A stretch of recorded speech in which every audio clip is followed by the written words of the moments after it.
Praise the Lord. Hallelujah. പ്രിയ സഹോദരങ്ങൾ, ഒരു പ്രവൃത്തി ദിവസം വീണ്ടും നമ്മൾ ആരംഭിക്കുകയാണ്. ഈ ഒരു പ്രവൃത്തി ദിവസത്തിൽ അച്ഛൻ പ്രാർത്ഥിക്കുന്നത് പ്രത്യേകിച്ച് പഠിക്കുന്ന കുട്ടികൾ, അതുപോലെ തന്നെ അധ്യാപകര്, ബിസിനസ്സുകാര്, എല്ലാവരെയും, അതായത് ജോലിക്ക് പോകുന്ന സകല മക്കളെയും പ്രത്യേകം ഈശോയുടെ സന്നിധിയിൽ സമർപ്പിച്ച് ഈ ഒരു ആഴ്ചയിൽ കർത്താവ് എല്ലാ ഉത്തരവാദിത്തങ്ങളും നല്ല ഉത്തരവാദിത്വ ബോധത്തോടെ നിർവഹിക്കും. കുട്ടികൾക്ക് നന്നായി പഠിക്കാൻ, പ്രാർത്ഥിക്കാൻ, അതുപോലെ പിശാചൊരുക്കുന്ന കെണികൾ മനസ്സിലാക്കാൻ ഒക്കെയുള്ള കൃപയ്ക്ക് വേണ്ടിയിട്ടാണ് പ്രാർത്ഥിക്കുന്നത്. ഹല്ലേലൂയ.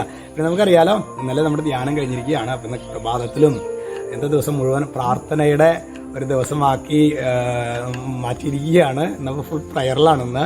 കാരണം നമ്മളുടെ ശരിയൊരു 13 പേരായിരുന്നു കേട്ടോ നമ്മുടെ കഴിഞ്ഞ താമസമുള്ള ധ്യാനത്തിൽ. 13 പേരായിരുന്നു. നല്ല തീഷ്ണമതികളായിട്ട് കർത്താവ് ശുശ്രൂഷ, ഒരു വലിയൊരു അനോയിന്റിങ് കർത്താവ് നൽകി. 13 പേരായതുകൊണ്ടല്ലോ ഓരോരുത്തരെ കാണാനും പ്രാർത്ഥിക്കാനും ഒരു കുടുംബം പോലെയായിരുന്നു ഞങ്ങൾ ഇന്നലെ വരെയുള്ള ദിവസങ്ങൾ. പ്രത്യേക പ്രാർത്ഥനയിൽ ഓർത്തേക്കണം.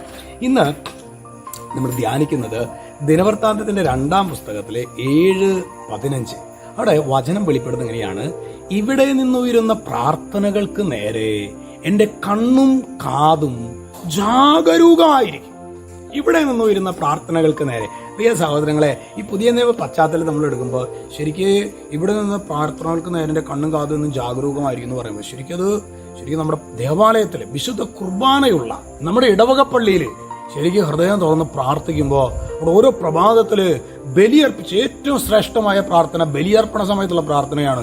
എൻ്റെ യേശുവേ എന്ന് പറഞ്ഞ് ഹൃദയം നുറുങ്ങി ഒരു ദൈവ പൈതൽ ബലിയർപ്പിച്ച് പ്രാർത്ഥിക്കുമ്പോൾ നമ്മുടെ കർത്താവിന് നമ്മുടെ പ്രതികൂലങ്ങളിൽ ഇടപെടാതിരിക്കാൻ പറ്റുമോ? Praise the Lord.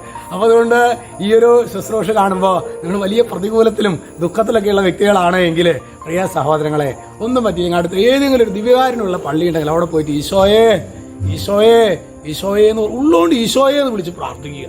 ഈശോ അത്ഭുതകരമായ വിധത്തില് പ്രിയ സഹോദരങ്ങളെ നമ്മെ വിടുവിക്കും. Praise the Lord.